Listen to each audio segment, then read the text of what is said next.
ధన్యవాదాలు తెలియజేస్తా ఉన్నాం. ఈ రాష్ట్రానికి సంబంధించినటువంటి అత్యంత కీలకమైనటువంటి జలవనరు మనకు కృష్ణా నది. దక్షిణ తెలంగాణలో ఉండేటటువంటి 5 జిల్లాలకు మహబూబ్ నగర్, రంగారెడ్డి, నల్గొండ, సగం ఖమ్మం, హైదరాబాదు వీటన్నిటికీ కూడా ప్రాణదాయినిగా మనకు కృష్ణా నది జలాలు ఉంటాయి. మరి వాటి కోసం మనము నిరంతరం పోరాటం చేస్తూ వచ్చినాం. తెలంగాణ ఉద్యమ సందర్భంలో కూడా ప్రధానంగా జల సాధన విషయంలోనే మనము ఉద్యమాన్ని నిర్మించుకోవడం జరిగింది. అది ప్రజలందరికీ తెలిసిన విషయమే. అదేవిధంగా ఉమ్మడి ఆంధ్రప్రదేశ్ ఉన్నటువంటి సందర్భంలో కూడా నదీ జలాల పంపిణీ విషయంలో, ప్రత్యేకించి కృష్ణానది విషయంలో కూడా మరి అనేక సందర్భాల్లో చర్చించి ఫైట్ చేసినటువంటి విషయాన్ని కూడా ప్రజలందరూ గమనించుకోవాలి.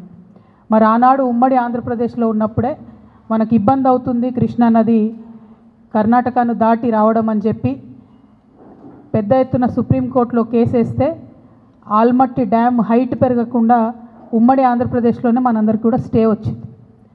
అటువంటి స్టేను ఇప్పుడు కర్ణాటక ఉల్లంఘిస్తూ మరి 1,70,000 ఎకరాలను సేకరించడానికి 70,000 కోట్లను రిలీజ్ చేస్తూ మొన్న కర్ణాటక ప్రభుత్వం నిర్ణయం తీసుకున్నది. ఆ తీసుకున్నటువంటి నిర్ణయం మీద తక్షణమే మహారాష్ట్ర ముఖ్యమంత్రి గారు స్పందించారు. వీళ్ళు ఇట్లా 5 మీటర్లు ఎత్తు పెంచుకుంటే 100 టీఎంసీలు నీళ్లు నిల్వ కృష్ణాలో ఉంచుకుంటే మా మహారాష్ట్రలో 2 జిల్లాలు మునిగిపోతాయి కాబట్టి మేము దీనికి ఒప్పుకోము, మేము సుప్రీంకోర్టుకు పోతామని మహారాష్ట్ర ముఖ్యమంత్రి గారు, భారతీయ జనతా పార్టీ అక్కడ అధికారంలో ఉంది, వాళ్ళు ప్రకటించడం జరిగింది. మరిగా మన తెలంగాణ అత్యంత దారుణంగా మనం దుఃఖపడతాం. ఒకవేళ ఆల్మట్టి కనుక 5 మీటర్లు హైట్ పెంచుకొని 100 టీఎంసీలు కనుక వాళ్ళు నిల్వ ఉంచుకుంటే నిజంగా కూడా మన తెలంగాణ ప్రాంతంలో ఉన్న కృష్ణా నదిలో క్రికెట్ ఆడుకున్నాడు తప్ప ఇంకో దానికి పనికిరాని పరిస్థితి వస్తుంది. ఇప్పటికే నారాయణపూర్ దాటి ఆల్మట్టి దాటి మన తెలంగాణకి కృష్ణా నది రావడానికి ఆగస్టు దాటిపోతుంది. అయితే బీభత్సంగా వర్షాలు పడితే తప్పితే వరద రానటువంటి పరిస్థితి మనకి ఇప్పటికే ఉన్నది.